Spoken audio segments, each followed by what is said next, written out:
एमालेको महाधिवेशनमा भोगटे महेशले सिक्री चोरेपछि पहिला यो भिडियो हेरौं अनि यसको फन्नी कमेन्ट पढौं है त। क्या हुई?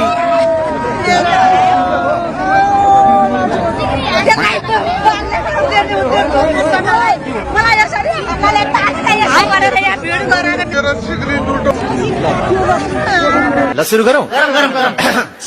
अनि चोरले चोरको भिडमा गएपछि त्यस्तै हुन्छ त आमै। सबके सब चोर हैं साले।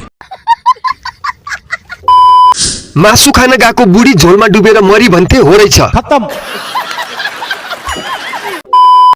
7 सूर्य 7 छाप आमैको सुन लिएर केपी शर्मा ओली टाप।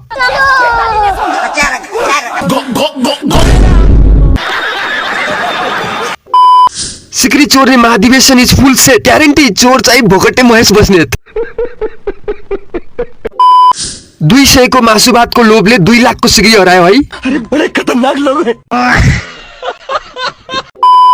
सकिन्छ भने पहिला आफ्नो ज्यान बचाउनु होला, हत्याराको नायक त्यही छन्। ये बड़ी अच्छी बात कही आप।